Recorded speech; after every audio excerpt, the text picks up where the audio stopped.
Hello, welcome to How to Automotive. I'm Brian Essick, and in today's video is all about being fired as an automotive technician slash mechanic. So stay tuned for that.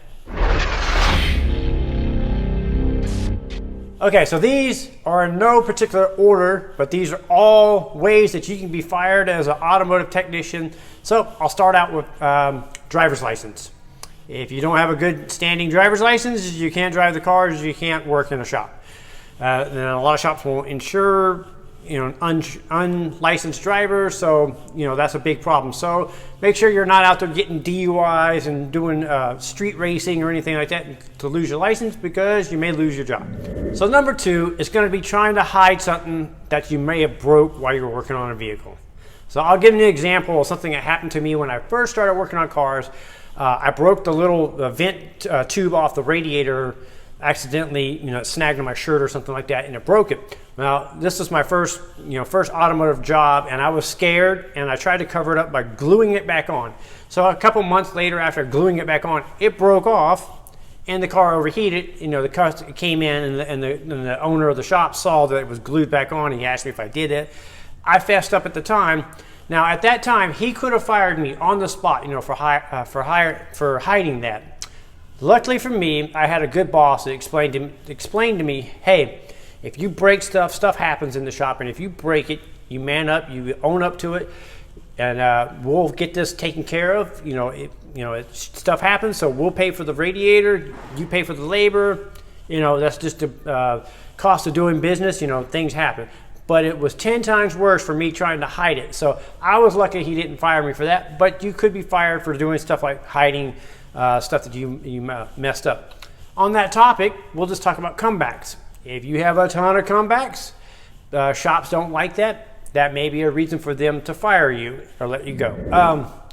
Another reason why I would fire you if you were working in my shop is, say if I commissioned you to do a brake flush and all you did was suck out the master cylinder, put in brake fluid, put the cap on and call it a flush. And you know that you didn't flush those brakes, you just sucked out the master cylinder. That is stealing from the customer, not doing what you're supposed to do. If you were supposed to flush the cooling system and you just did a simple drain and fill, it's not a flush. You're not doing what the customer asked you to do or commissioned you to do, and you're basically cheating everybody. So I would fire you for that. Another one is if you're just a cancer in the shop where you just can't get along with other employees. You just have a bad attitude, that is reasons for them to start looking for reasons to get rid of you, to fire you, to replace you, because, shop atmosphere goes a long way, and it can affect the flow of the shop. It can affect even the financial side of the shop if you're a bad attitude, where people don't want to be around you, don't want to help you, or you don't want to help other people. So those are reasons why you could be fired as well.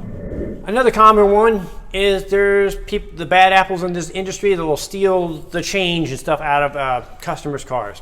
That right there is like an instant fire. If you're stealing stuff out of customers' cars, or stealing period, instant fire, out of here. You don't belong in this business.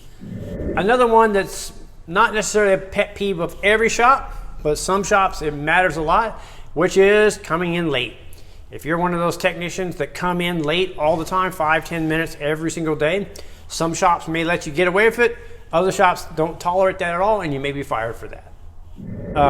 A shop I worked at, they were super strict on safety glasses and stuff. Even if there was absolutely nothing going on in the shop, you had to wear your glasses, you had to wear your back belts, all the safety equipment, steel toes, and they checked on a regular basis to make sure that you had all that stuff.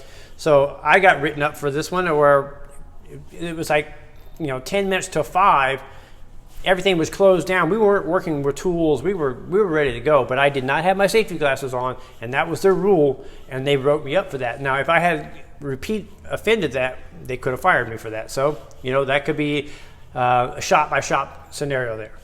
Another big no-no you can get fired for is hot rodding customers' cars. So, we work on some amazing cars here, and we get some BMW, M series, or we'll get a Corvette in here, whatever. And if you take that car out and go hot rodding it, and they catch you doing that, the customer catches you, oh my God, they get so upset. And that's definitely grounds to be fired.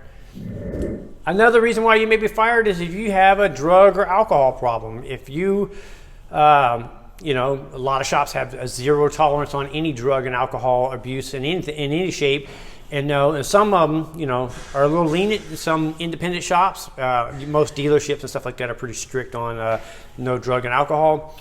But independent shops may not be as strict. But as soon as you have a problem, you guarantee you they're going to drug test you, and that's going to be the reason for firing you. Here's one that may come up on flat rate technicians, where they falsify their hours and they bump tickets up, stuff like that. Especially if those shops that don't have a computer system that tracks everything, everything's done manually.